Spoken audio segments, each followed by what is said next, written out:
And the Son of the Holy Spirit. Amen. Lord God Almighty, thank you so much, Lord, for everything that you have done, for everything that you stored upon us. Lord, this very moment, we want to be close to you. Draw us near, Lord Jesus. Let your Spirit be upon us. Let your guidance be in our midst.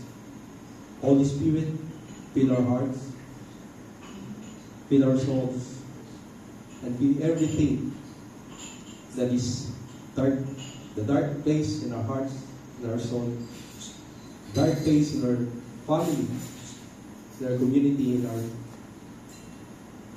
our marketplace, Lord Jesus. We want to be close to you, Lord, and we want to follow you, to know you, to serve you, and we want to love you, Lord Jesus. So be with us and let your Spirit fall into this place as we sing these songs.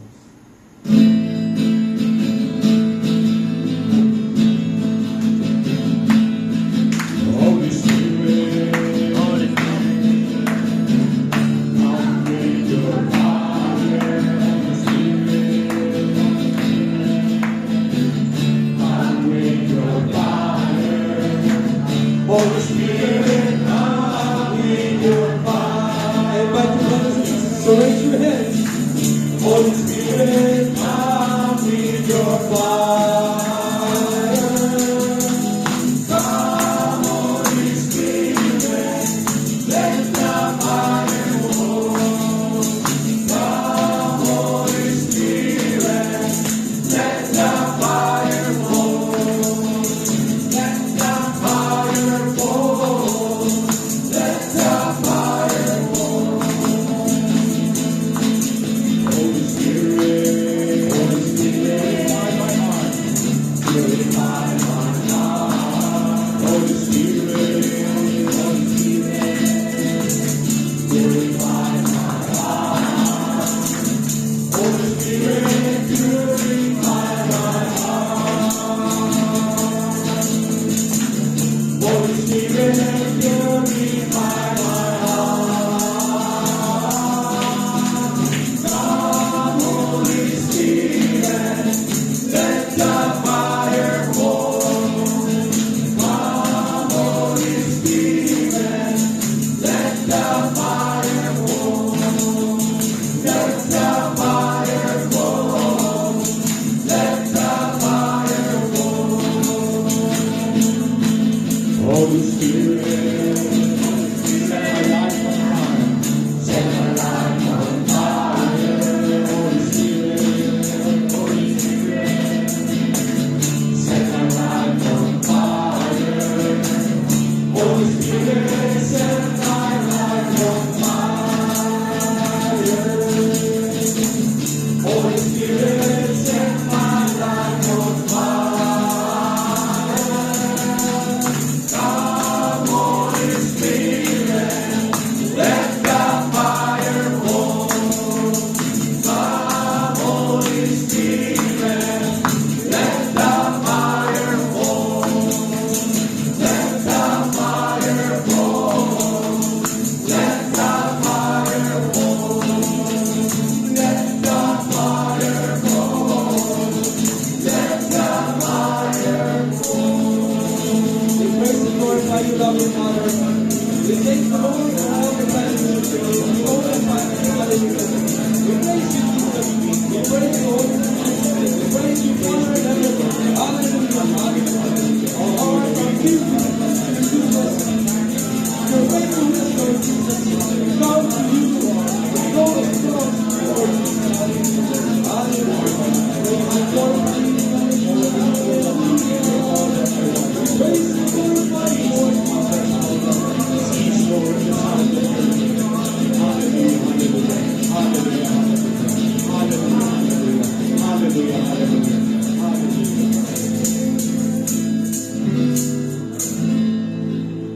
Praise and glory be upon you, Lord Jesus, the source of our salvation. Holy Spirit, the giver of grace.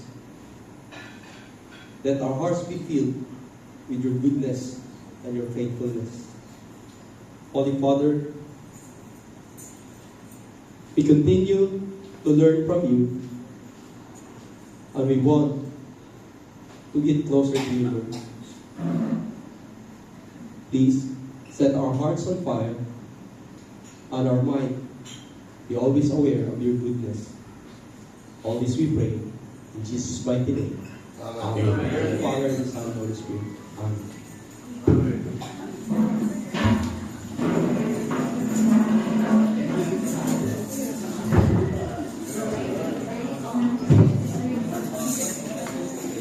Okay, participants, let me remind you, we have our prayer warrior now. Kung na mo yung mga petitions o gusto niyo pa mga na aga, please write down a piece of paper na ay kung niya sa inyong papel. Okay?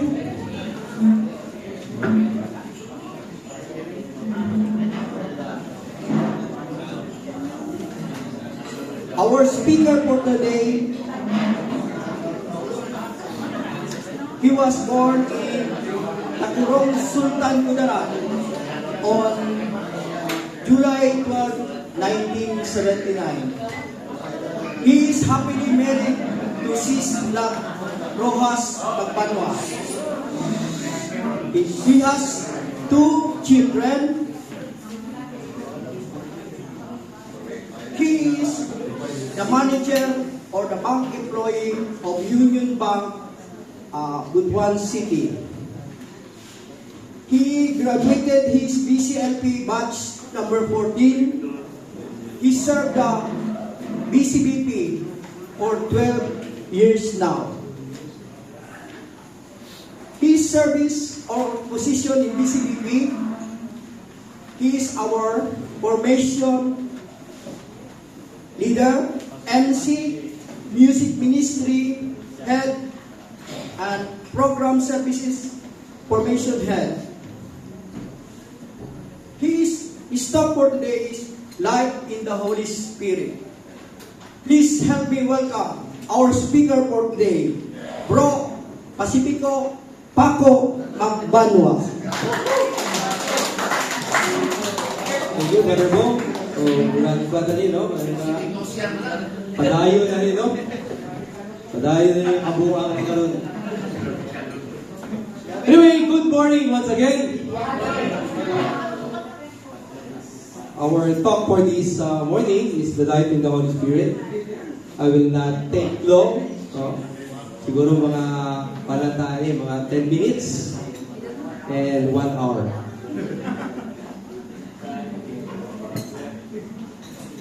So to start with, let's take a look with our goal. Isang goals na to for this talk. In our talk, this is to prepare our participants for the next week baptism or the outpouring of the Holy Spirit by explaining to you the role of the Holy Spirit, His play in man's lives, in people's life, to understand the gifts of the Holy Spirit and how these gifts can provide us, you, and every one of us with a deeper sense of Christ in our lives. You know, the role of the Holy Spirit, to understand the gifts of the Holy Spirit and how these gifts can provide us with a deeper sense of our relationship in Christ in our lives. So the role of the Holy Spirit, how He brings us to a new heart, a new power to do what is right, and a new nature. So when we have the Holy Spirit, we have the Paraclete, our advocate, as Brother Dennis informed us last night, no? The advocate, umuni siyang atong abogado in righteousness of God. And how the Holy Spirit brings us to the presence of God so we can pray, hear His voice, and experience His intervention in our daily lives. So once we have the Holy Spirit, well, we already have that sense of kung si safeguard pa, ako ang iyong konsensya. So our Holy Spirit will be our advocate, siya ang consoler, siya ang atong advisor. So when we have that Holy Spirit in us, all the things na atong buhaton sa atong tagsa-tagsa kinabuhi will be guided with that same Spirit to do what is right, to do what is good. And another role of the Holy Spirit is how the Spirit works through what the Bible calls the spiritual gifts. So there are spiritual gifts which the Holy Spirit will dispense upon us kung nasa ito. So as you know, gusto na ko ipakita po sa inyo ang faith, no, ang Christian faith. The truth about the Christian faith, no, is we believe in a Trinitarian God. The three persons in one God. So the Father, the Creator, Jesus, our salvation, the giver of salvation, of His Word, no? And the Holy Spirit, the dispenser of the gifts, our consoler, our advocate. So, the receiving of the Holy Spirit. So, when and where the Holy Spirit was given to us. So, as we can see in Luke chapter 24, verse 49, Jesus promised the Holy Spirit, I will send down upon you the promise of my Father, remain in Jerusalem until you are clothed in the power on high. So, as we all know, no, kung inyong ma-recall in the Holy Scripture, yung katong lisang na, hadlok na ang mga disciples ni Jesus Christ, Jesus told them to gather in Jerusalem. Then, as promised, the Holy Spirit in the form of kanang candle, no? Yung ikunsad kanila. Another Bible verse is in John 14:16-17. I will ask the Father, and He will give you another Paraclete to be with you always, the Spirit of truth, and He remains with you, and He will be within you. So as we all know, we are not just a zombie. We are not just a body. As a human being, we do believe that we are the body and soul. And the Holy Spirit lives within us. So, talagang Sara, sa itong mga previous talk, no? Ila sa tuwa, ang Holy Spirit is living in us. Our body is the temple of the Holy Spirit. So, we must be aware of that. Another Bible scripture, the Paraclete, the Holy Spirit, whom the Father will send you in my name, will instruct you in everything and remind you of all I told you. So what is the Paraclete? Meaning it's the advocate. Mo'y atong abogado, o atong counselor, the consoler. So, mali siya ang mugay sa ato ang mga decisions in life. So, sometimes, dili kayo siya hatagan o kanang pagtagal. What is the role of the Holy Spirit in our lives? Jesus already went, ascended into heaven.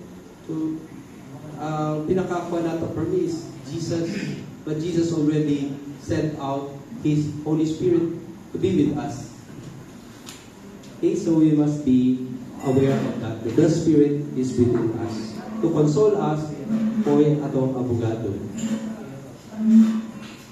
Another passage is from Acts 10:44. When Peter had finished these words, when the Holy Spirit descended upon all who were listening to Peter's message. So katong pag-preach ni Peter, no, dito sa Capernaum, daghan kayo po ang iyahang mga na convert as they listen to Peter.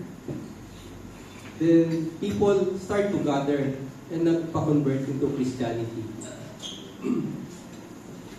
The Jews who accompanied Peter were surprised that the gift of the Holy Spirit should also have been poured out to the Gentiles. So, dili lang itong mga Israelites, dili lang ang mga Jews ang nakareceive. As well as with us, brothers and sisters, let me remind you, no, nananang Holy Spirit sa ato. Kinahanglan na natin siyang pukawon, kinahanglan natin siyang kanang i-revive ang iyahang mga buluhaton sa atoa.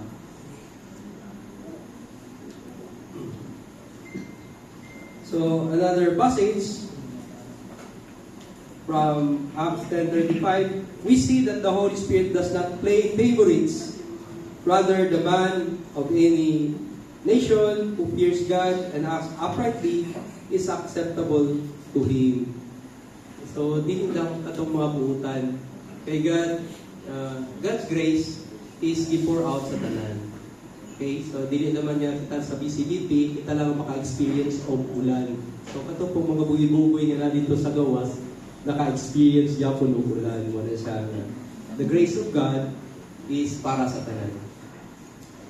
The Spirit descends not to some, but to all who fear God and acts uprightly. This is a promise that each of you can expect to receive at the outpouring of the Holy Spirit. So, when we receive the Holy Spirit sa atong outpouring next week, I hope and pray na mapukaw ang mga gifts na naasa atoa. So the gifts of the Holy Spirit. The gifts of the Holy Spirit is A, the spiritual gifts. To each person, the manifestation of the Spirit is given for the common good. So isa ni ang wisdom in this course. The power to express knowledge. The gifts of healing. The miraculous powers. Prophecy. The power to distinguish one spirit from another. The gifts of tongue and interpreting the tongues. So some of our brothers and sisters already have this exercise in their life. Especially the gift of healing, no? So we have sisters here, yung kanabang na-enjoy nila the gift of healing. So it is dispensed by the power of the Holy Spirit, and I hope and pray na one of these gifts atong ma-receive at the outpouring. So this wisdom in this verse, no, akong i-atagan o pagtagad. In times na ay mga panagbangi, na ay mga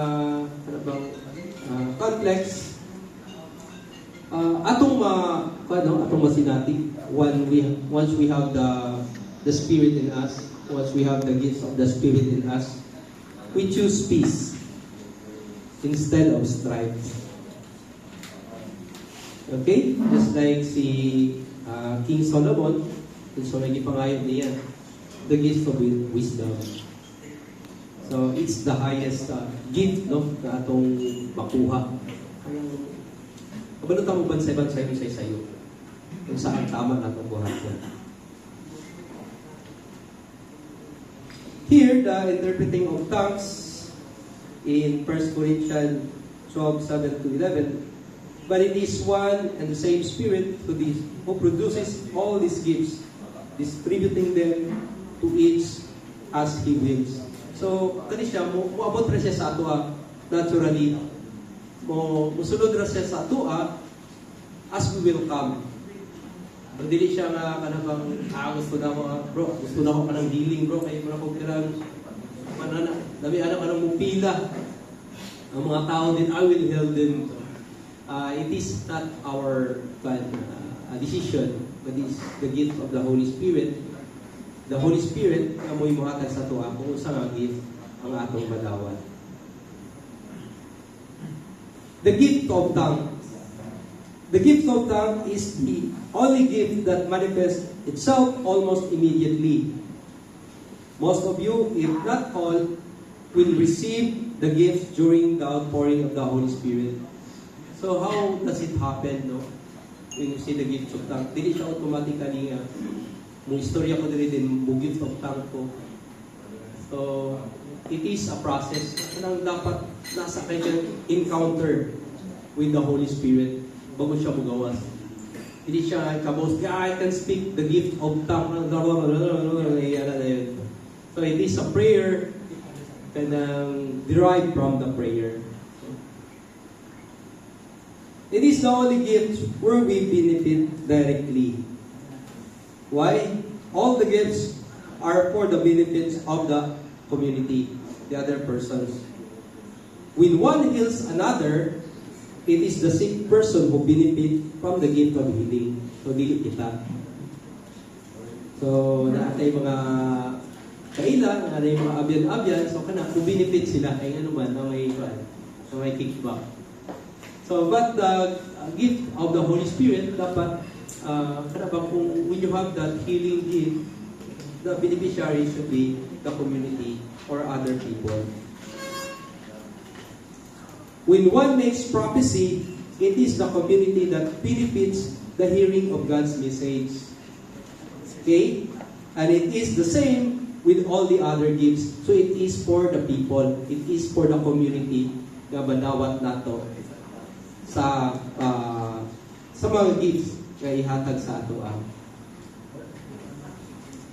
The other gifts manifest themselves only during certain occasions or situations when the Holy Spirit sends us a strong sense of opportunity to use them. So there are gifts of the Holy Spirit like the wisdom in discourse or pagbansay sa unsa ang tama. So bugawas na siya. Or the gift of wisdom. The gift of preaching. So sometimes kanabang sa atong pag-istorya sa mga preachers, there are words or there are mga thoughts, mga message na mugawas na siya naturally, na wala na siya i-prepare. So it is kung ang isa ka tao, ang isa ka teacher will cling on the Holy Spirit. So si Holy Spirit na mo take over ana. Just like I am doing right now, I just let the Holy Spirit to use me, to use my words, to express kung sa'y gusto niya buhaton, kung sa'y gusto niya ipa-ambit niya kaninyo. An urge to pray over the sick person results in his healing after prayer. It is only then that you realize that you have been blessed with this gift. So, dili ta makakuha niyo na power yung buhid sa inyo. So, when you pray over the gifts of the Holy Spirit, the gifts of healing, mugawas na siya. Then, pagka makita na ito nga nag-okay ang iyong paminaw, so, anong ma-realize? Yan natin gifts of healing. In similar, opportunity can present themselves with the rest of the gifts. So, kana lagi siya. Mugawas na siya naturally. However, unlike the gift of tongues and other available only during occasions when the Holy Spirit guides and leads you to make use of the gifts. So, marito siya.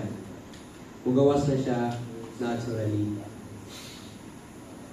The power in tongues and purpose. What's the purpose aning gift kaning tongues? Okay, as we all know, no? Sa social media, there are priests kanang mo go against gifts of tongues. There are even mga kilala nga mga figure, mo go against sila kay it is paano sa demons. But we do believe as a charismatic community that we were blessed when we pray in tongues, when we are in union with the Holy Spirit. It is no longer us who are praying, but our spirit to the Spirit in communion with our prayers. What is the prayer in tongues?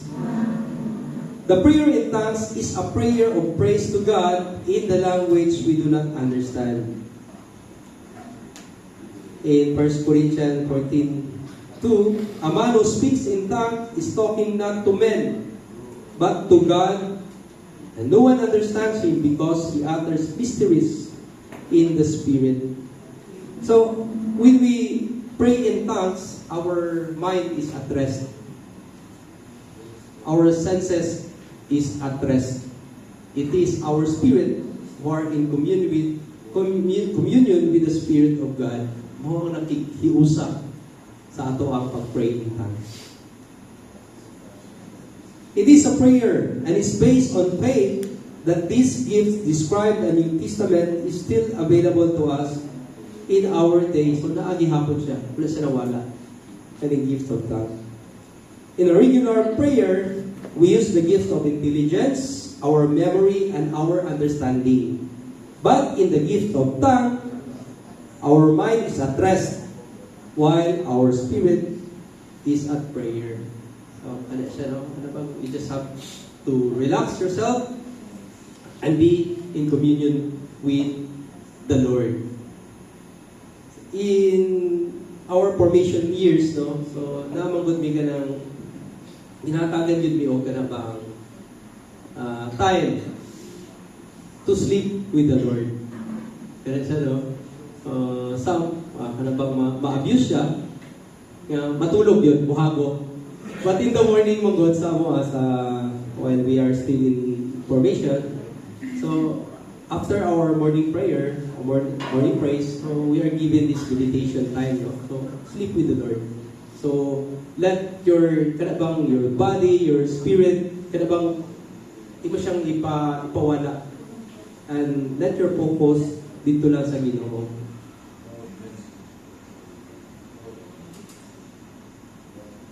So, if I pray in tongues and my spirit is at prayer, but my mind contributes nothing. So, wala siya, no? Wala sa atong una sa atong intellect when we pray in tongues. So, kung nanaka in deep union, in deep na imong prayer, diya sa united na ka sa Ginoo, ang imong senses wala na siya. Kay ang spirit na nimo mao ang communicate with God in our prayer. It is a prayer controlled by the prayer. It can start or terminate at will. So kada siya, no, kung kaning sa pagdugay na nato as we worship, na kana makauban mo namo dito sa atong worship assembly, kaya there are brothers and sisters nato nga kana bang dili nimo mapugkan the other words, kana dili nato masabtan, then mugawas lang siya, then mo kalitra po siya o kawala, or kanang mag-continue siya. So it is a prayer controlled by the prayer. So when we pray, magod, when we are in deep kanabang interaction with the Spirit, diya siya mugawas.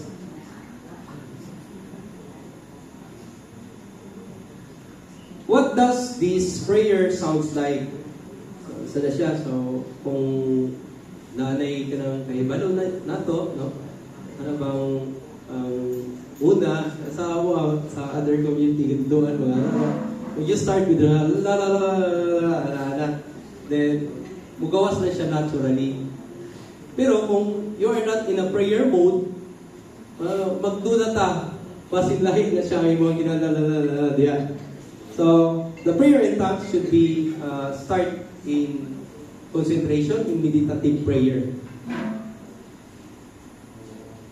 So, it has all the qualities usually associated with language, with accents, and patterns, and rhythm. It sounds at times foreign, composed of 4 to 6 words, repeated and not always at the same sequence. At times, the sounds are only syllables, which after a while changes into words. So, yun siya sa ato ang worship assembly na we just hum. Una is mag-hum na. Doon sa nga, mugawas na siya naturally. When does one get the gift? Normally, during the outpouring of the Holy Spirit.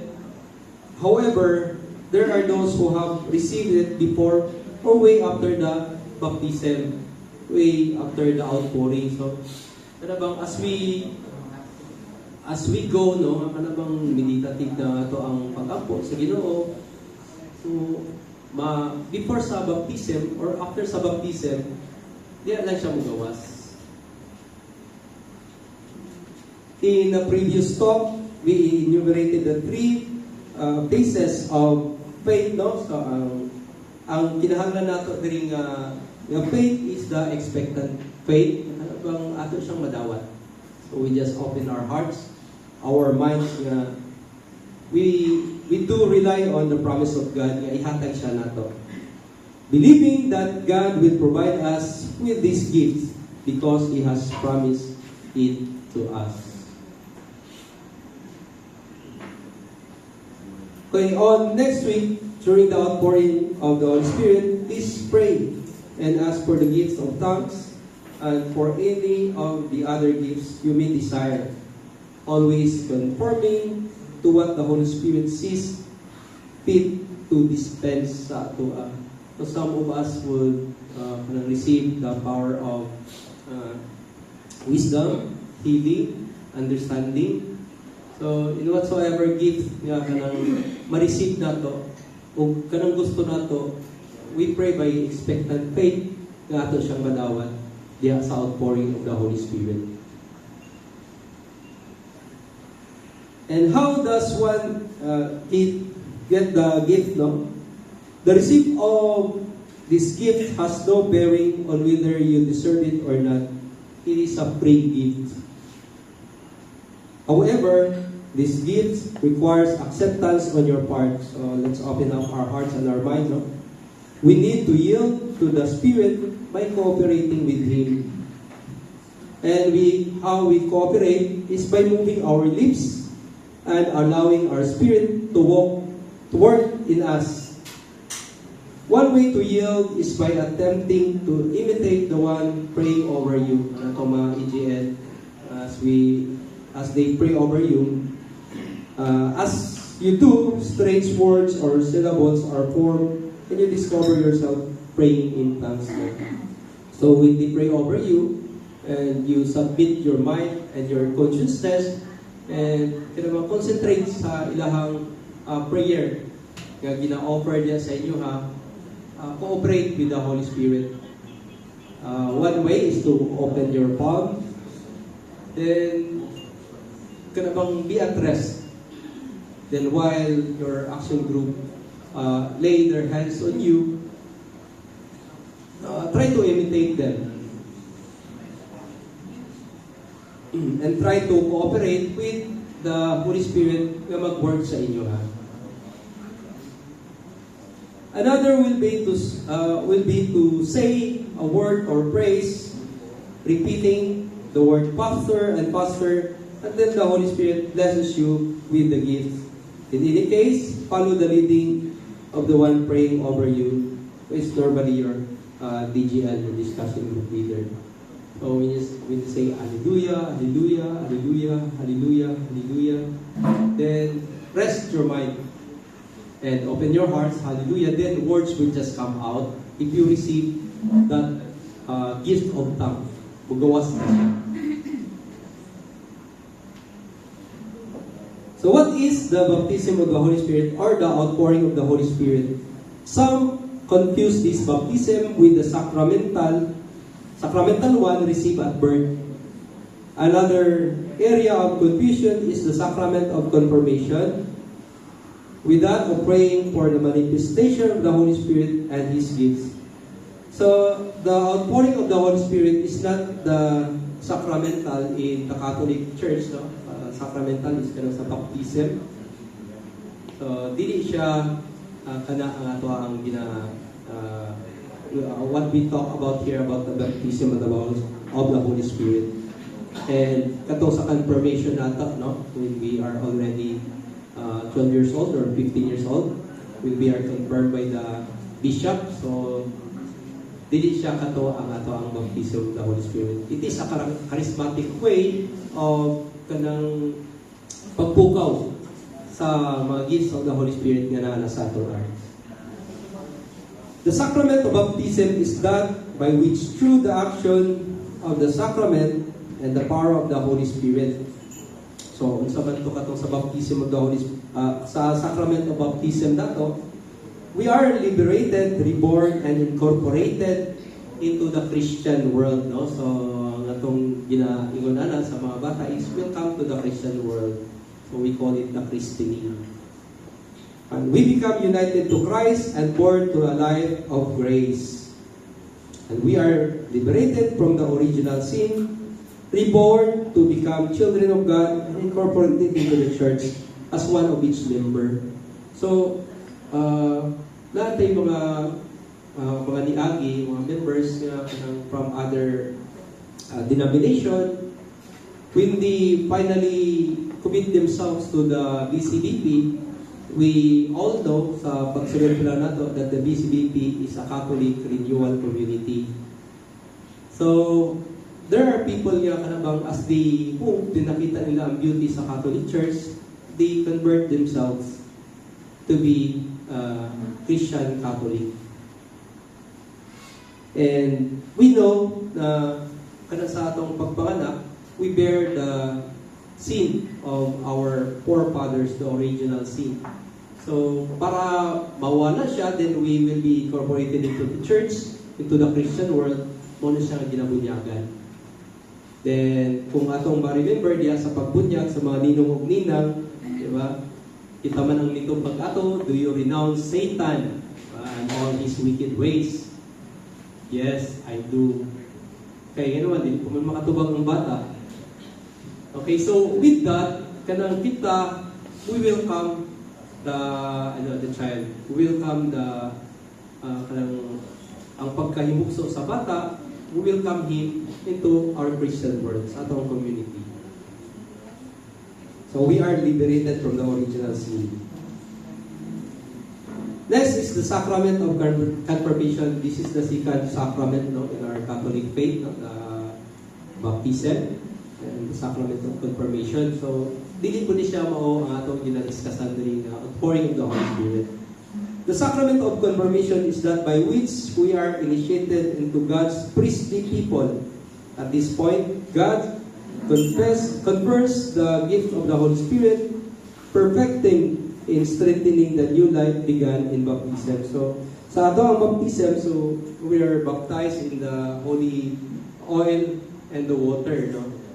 So, dili pa unta katubag ato. Now, in the sacrament of confirmation, kita na mismo ang niingon niya, I renounce Satan. I renounce all his wicked ways, and I believe in the Holy Spirit. I believe in God, and I believe in Christ. And with this, we are also reminded about the three rules, about the three commissioning nga gihatag sa tuwa when we were baptized as Christian. So, ang pagkahari, ang pagkapari, o pagkapropeta. So, dili man nato siya mahimo, but at least, brothers and sisters, we shall be a witness in our life mismo, no? Sa atong pagkinabuhi. So, atong i-live out how kingly. So, in our family, we are the king, a just king, a righteous king. Yung magpadagan sa ato ang community, sa atong pamilya, with that mark sa pagka-kingly in Jesus Christ. And the priestly, nakita mismo, diya sa ato ang gagmay nga sa gabay nato ang simbahan, ato ang pamilya, ato siyang gina-encourage, gina-introduce unsa ang importance sa ato ang pagtuo kang Christ. Then, ang ato ang pagka-prophetic, nga kanabang atong i-live out ko by way of witnessing, by way of educating, ang prophecy nga magpaayo atong madala ang atong pamilya. People say that when you leave this world, you bring nothing. And I go against it, brothers and sisters. And I am sure, akong dadlo na akong family. By what? Educating them, my children. Gusto na akong ngayuban ako sila sa heaven. So do not believe when you go out of this world, you leave everything. Bring the souls of your children, of your family, of the people you love.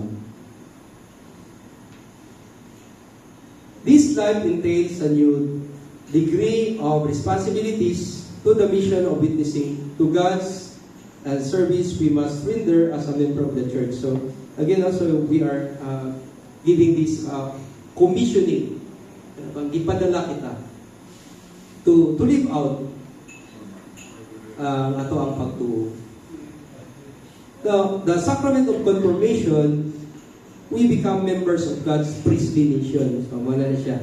Kita sa ato ang kaugalingon as the temple of the Holy Spirit, dapat po niya ipakita nato sa atong pamilya, sa atong mga kaigsuonan, in our community that we live kaning ginatuuhan nato nga Kristohanon kapag tuo. And I remind our members, mga old members, to live out kung saan itudlo sa ato. So, what is this outpouring of the Holy Spirit? This is the charismatic baptism of the Holy Spirit as a religious experience where one becomes aware in a decisive new way the presence of God in our lives. So, dili na to sayawon na i-baptize na ta, i-outpour ng Holy Spirit, ibugtaw ng Holy Spirit sa ato. Dapat everyday ato na siya i-live out. So, kung na kay mga doubts, na kay mga worries, natay kauban na ang Holy Spirit. And decisively, and kinabang kanang be aware na ang Holy Spirit sa ato. The gift given in the baptism is not the beginning of the Holy Spirit's activity in our lives. So, dito siya ang sinugdan. However, it is the release or further development in the realm of experience in the gifts of the Holy Spirit. The Spirit gives us the deeper sense of presence of Christ. So when we have that Holy Spirit, we are aware, we are in union with Christ sa ato ang kinabuhi. And in a deeper sense, some people sige na sa istorya. Yung sa iyahang pagdusara, nasa gina istorya. So, sa ako, one of my kanang sana ko ginabuhat sa office with the 3 o'clock already kanang bell. So, I will stop. So, even nga na may kanang istorya, ako po tanong, ma'am, are you a Catholic? Are you a Christian? So, kung dili, ma'am, excuse me. Pero kung sa Catholic ka, I encourage, ma'am, can you pray with me the 3 o'clock prayer? So, with that, we already witness our faith diya sa gamay na ito action. The Spirit also bless us with a stronger desire to pray. So, kung kato sa akong ginahimo, no, kung ano ko mga ikaulaw na ako si Christ, so pag-alarm sa 3 o'clock, dili na ako siya i-doon. But then again, para sa ako, it is the hour of mercy. So kung naay tao din, pwede na ako ma-encourage, pray with me. And the Spirit also grant us the greater seal to witness to God's work in the church and in the world. So the BCBP is not just an organization nga diri nata. The BCBP is commissioned to go out to spread ang ato ang wings, ang ato ang influence. And in the BCBP, especially sa atong mga members, no, we are reminded to go back to church. So kung kagabi, kung naamo dito sa teaching night, the highest form of our prayer is the sacrament of the Eucharist. So gina-encourage to be involved sa church activities. So dili na fanatic kayo sa BCBP, then we don't go to church. Then we don't do and we don't practice kung unsa ang ato ang Catholic teachings. Okay, so we are given the greater seal to witness to God's word in the church and in our community, in the marketplace. So, dili lang siya BCDP diri sa breakfast. Okay? Atong pagka-BCDP, nakatatak. Bisag asa man ta ibutang. So, what are the obstacles of receiving these gifts? So, naay mga babak. Una, a person may feel unworthy because of he is a sinner and not worthy to receive this gift of the Holy Spirit. Being unworthy. Sinner man ko, makasasala man ko.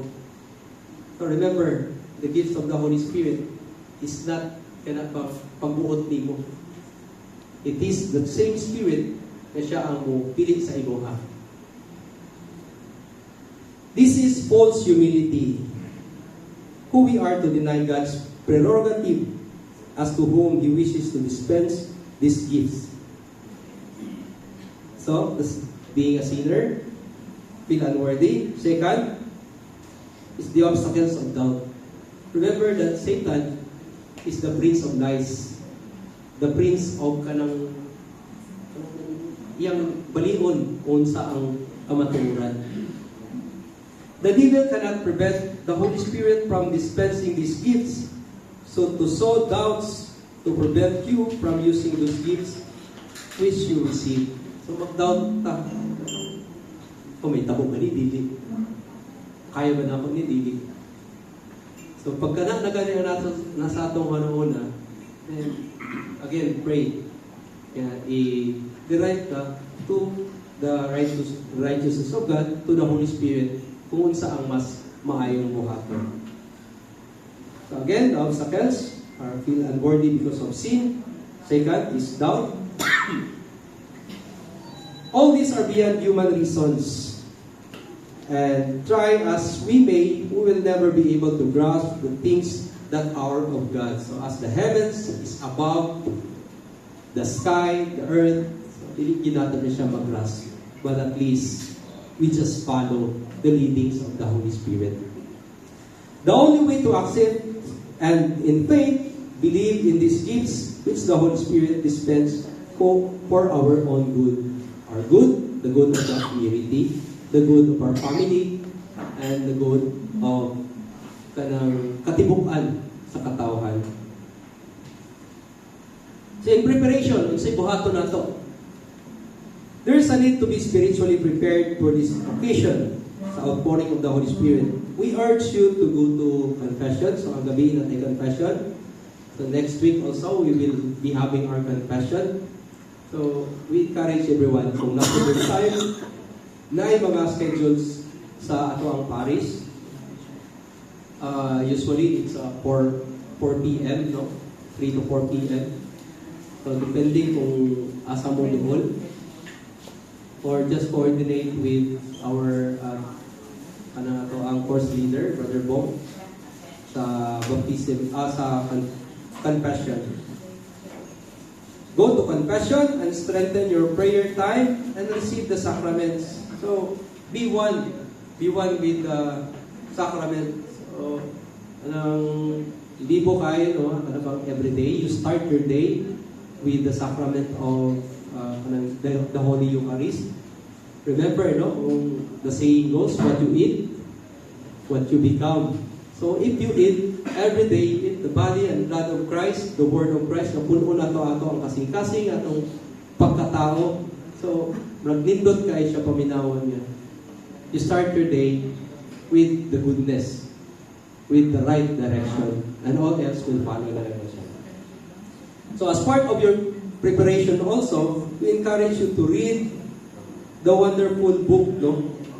Kung nanaway Google karon, kaya siya, The Key to Charismatic Renewal in the Catholic Church by Father Benson Walls. Ano? Kaya siya, A Key to Charismatic Renewal in Catholic Church. We strongly recommend that you i-search na sa Google. Hindi na kinanglan niya paliton siya. We can have it online.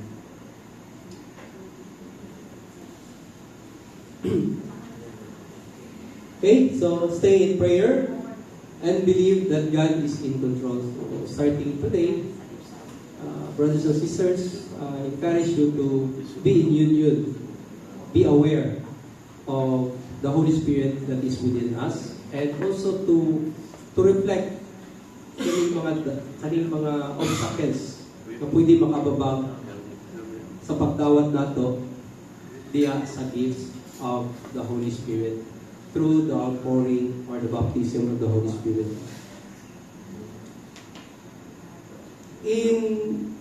In our own experience, my wife is ang pang asawa diha.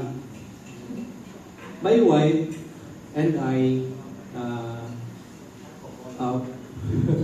so kanang kwansa no, the gift of the Holy Spirit na mo kanang special po siya ang naitabo kay with my wife kanang nag-expire na iyahang contract abroad. So 2010 man kami ikasal, then na-transfer ko diri. Nagka-pan siya na nakuhaan siya. Then when we attend the outpouring of the Holy Spirit, something miracle ang nahitabo. So kung it's really the work of the Holy Spirit, kaya nga naman kanabang under medication pa man siya. So dili siya kuan niya mag-conceive siya. The medication niya hindi menstrual pa. Pero something is kanabang grabe ka powerful ang Holy Spirit nato. After 2 weeks, among na found out na buros na siya. So, magdi ka katuhan, kaya naman, napay ka ng iras pa ng kapatiluan pa, pero with that toxic environment na ay na-form na pinabuhi. So, that is why, after ato, no, mas pasamot ko ako ang wife nga ni sunod pag yun, ni i-acknowledge pag yun kung unsa pag yun ang install with us with the Holy Spirit. Now that we are living in the Spirit, so na yung mga decisions in our everyday life nga mas dali na lang siya, no? Kaya we know na kung di ato mo follow sa guidance of the Holy Spirit, dili siya kanang i-compare ka o kanang i-kulong ka. But then, it is a freedom. Sa pagsunod nato sa atong Ginoo na ay freedom nato. And remember,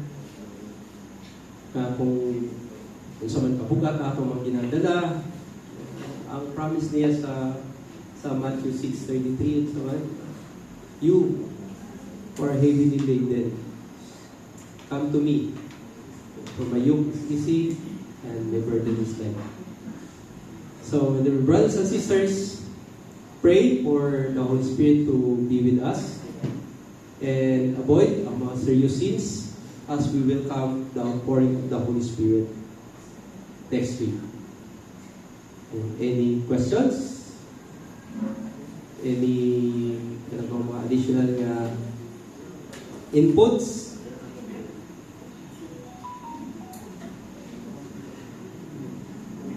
Okay? So, wala na? All is clear? Okay na ba? Sis Debot, do we still have mga instruction for next week baptism? Wala na? Also, I encourage the action group, the discussion group leaders, no?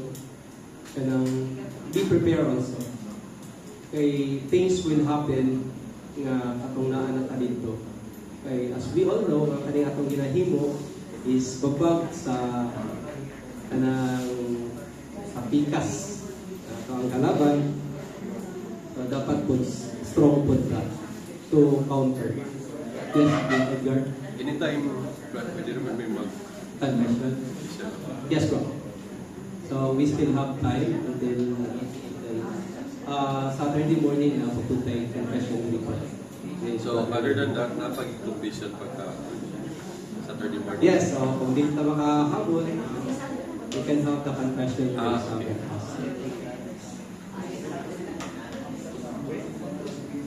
Anything else? Wala na? So we do not have, we do not have discussion. We do not have kanabang mo kuan pata.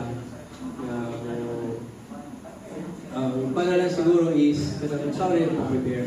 So I request the action group leader to kanang gather, no? Natay mga information yung ipangatan sa ila.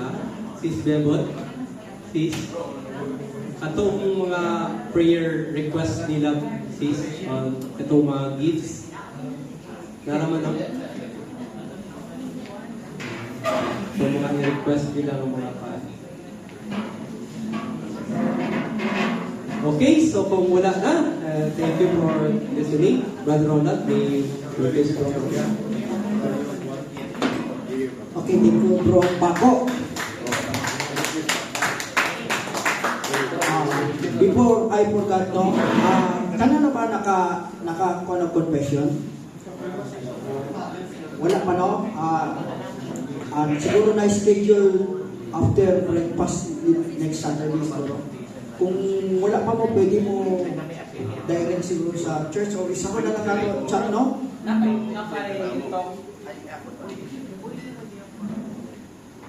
Ang Father Lolo mo na biyay.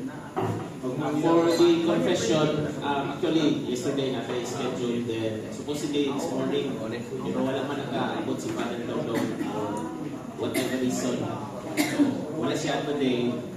So, makita niyo another schedule para sa kaming sa confession. Pero, if individually sa inyong time, ito mo sa simbahan, confession mo, kakuha mo sa sacrament of confession, I encourage you to do so kay nagkakay kita and medyo short na sa time, kasi hindi ma-accommodate. Kaya like last night, in a span of 1 hour, moral 5 lang yata ang nagkakuhan, 5 hour. So inanakagamay lang na accommodate. So manang I encourage everyone na in your own time, ato mo sa church. Sa cathedral na diha Wednesdays 5 p.m. Sila schedule diha I think Wednesdays pero ang inyong BGN will coordinate with you kaya nakita niyo po yung schedule para matapos and I hope na maka-attend I really encourage na to have your confession before going to the baptism with the Holy Spirit. It's very important. I cannot express this enough. It's very important that you have your confession before going to the baptism with the Holy Spirit. Servants and participants. Okay? So, see you on Friday. I hope to see you sa Mass at Santo Niño Shrine and then sa Saturday, come here for the breakfast and most importantly sa baptism in the Holy Spirit. I encourage everyone to spend this entire week in prayer, reflection, meditation, avoid any serious sin during this week so that our baptism in the Holy Spirit next week, you will feel the glorious presence of the Lord without any hindrances, harassments. So, for this week in prayer. Yes, your DGLs will coordinate with you for schedule na one-on-one discussion. Thank you. Right after this, para sa servants, especially discussion group leaders, meeting, actually orientation will be at the same time. What to bring in the baptism room aside from the white? Wear white lang.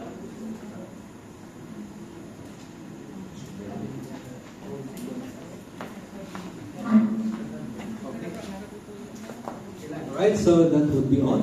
Brother Bo, napakayo. Okay, so may I request everyone?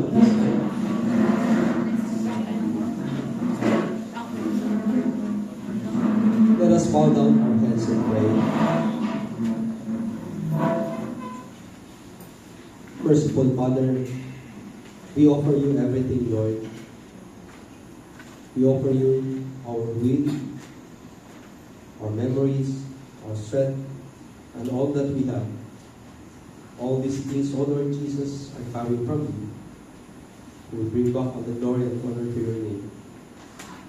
Please be with us, guide us with your Holy Spirit as we move forward in knowing you, in serving you, and in loving you through the BCDT community.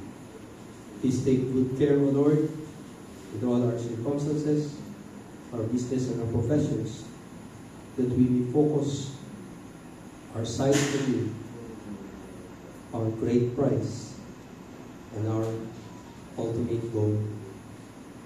We ask you, Father, to protect us and keep us away from harm.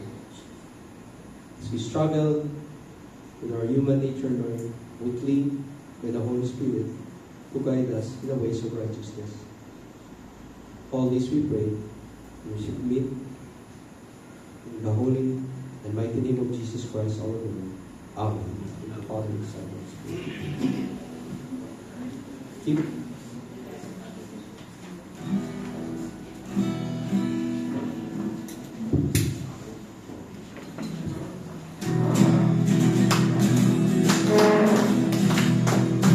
Behold